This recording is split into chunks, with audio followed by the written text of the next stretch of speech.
Considering deporting Eritrean asylum seekers who were involved in violent protests on Saturday. Around 160 people were injured in clashes with police and infighting between rival groups supporting and opposing the Eritrean government. They broke through police barriers and attacked cars and businesses nearby.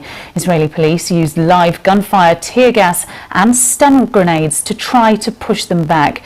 The Israeli Prime Minister Benjamin Netanyahu said that chaotic scenes in Tel Aviv had crossed a red line.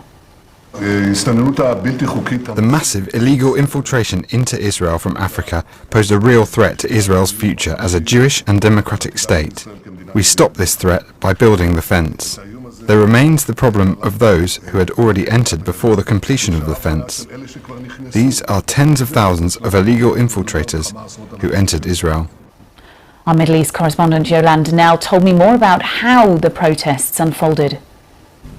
Well, just a day ago, there were these really riotous scenes in the south of Tel Aviv. What happened is that the Eritrean embassy in Israel was planning to hold an event at a hall there, and there had already been warnings from Eritrean activists that that should not be allowed to go ahead. They'd asked the Israeli authorities to block it and said there was a risk of violence. We very much saw that. Large crowds of Eritrean asylum seekers opposed to the government in their native country broke through police barricades, and we had these very violent scenes.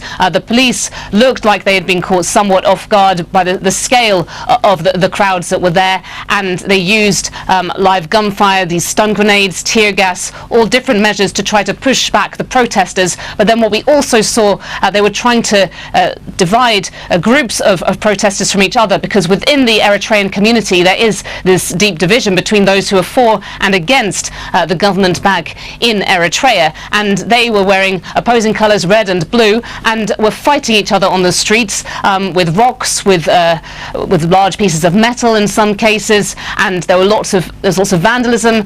Shops were smashed up, cars were smashed. The police were on horseback as well, trying to push people off the streets, and it was several hours before they managed to bring the situation under control. So something that was really quite unprecedented. So not surprisingly, today we have been seeing a big political fallout of that, with the Israeli Prime Minister Benjamin Netanyahu calling a special ministerial meeting to discuss what should happen next.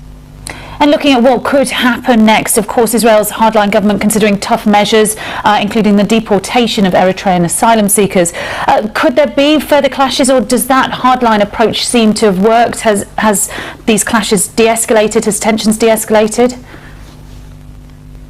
I mean, the tensions in Tel Aviv are still simmering away within the community, but I think they've also been replaced somewhat by feelings of great uncertainty because of the very strong message that has come out from the Israeli government. You know, with Israel so split at the moment on this issue of the government's very highly controversial plans to pass through a judicial overhaul, some other items on the political agenda have sort of been put aside, including this one about migration and those people whom Mr. Netanyahu refers to as illegal infiltrators. They're people who crossed into Israel from Egypt through the Sinai desert in the main several years ago. There's now a big border fence that prevents large numbers of people from crossing in the same way.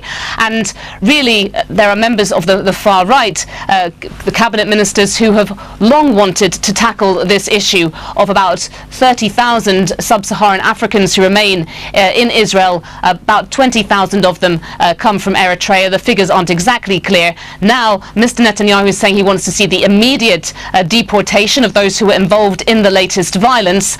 And there are about 40 people that we already knew of that are being kept now in administrative detention, who were rounded up by the police a day ago, mainly for public disorder offences.